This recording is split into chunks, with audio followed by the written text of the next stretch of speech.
Hey guys, welcome to the Field of 68 YouTube channel. If you like what you see here, hit that subscribe button and you'll get more college basketball content just like this. Right. That's that. And again, I don't know how you guys feel about that. By the way, like T.O. Sweeney, was this an upset in you guys' mind tonight? Go ahead, Sweeney. Not to me. Look, I think there's the brand of San Diego State that, look, I mean, there's a reason that Nevada kind of half stormed the court there, right? It means something to beat the team that was in the national championship game last year. It means something to beat a team that's ranked in the top 25. But to me, like, these are the games you need to win if you're Nevada, right? If you believe you're an NCAA tournament team, and I know they do, they obviously have some big wins in the non-conference, beat TCU down in Hawaii. That's a huge win. Like if you're the team that Nevada believes they are, this is a game you have to expect to win. And it wasn't always pretty, but they just found a way. I thought their late game execution was so much better than San Diego State's. The quality of shots that they were getting, like the luxury that they have to just kind of let Keenan Blackshear play downhill in those moments, I think really helps them. Well, I mean, look, I thought San Diego State's possession. Sweeney, he never gets sped up.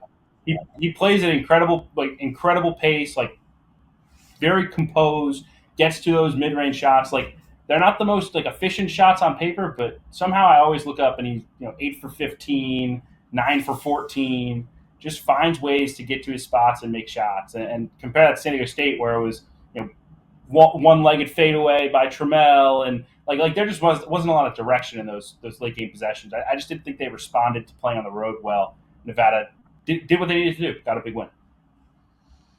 Yeah, look, Nevada playing at home, that's an environment too. And here's the thing, I think it's not just Blackshear. I'm a big fan of Lucas. He can score. You can run him off pin downs. It's almost like Alford's running plays for Alford. That's how he runs his offense. It's either an isolation player or the guy's coming off staggers. And I really like what was it, Nick Davidson, who whenever I was out there at that game, he just does all those little things. He gets in quick putbacks. He's really good screener. He can step out and shoot. Look, Nevada's good. And after beating Utah State on the road, that's a tough environment too.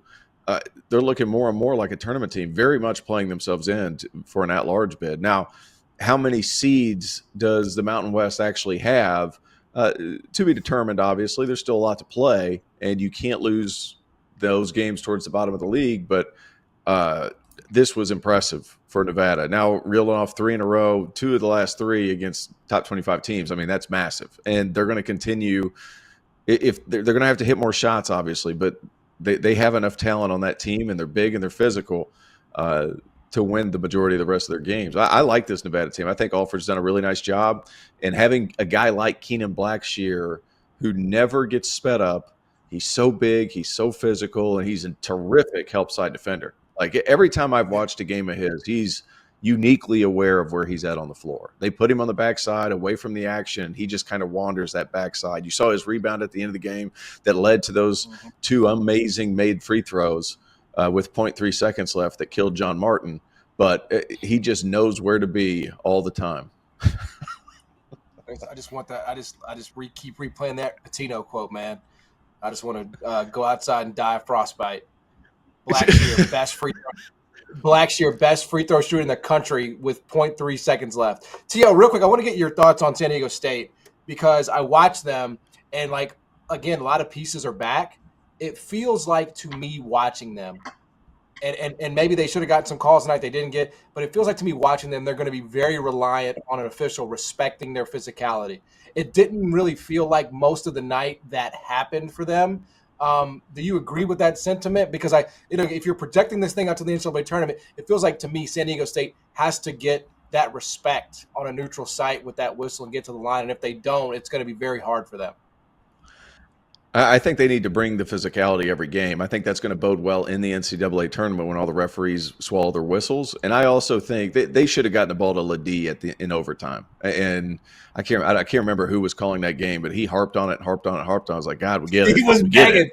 I think he had the over on Ledee's player prop, bro. Like that guy, whoever that was. Thank you for watching the Field of 68. If you've enjoyed what you've seen here, hit that like button, share this link with your friends, or check out the description for some other places that you can consume Field of 68 content.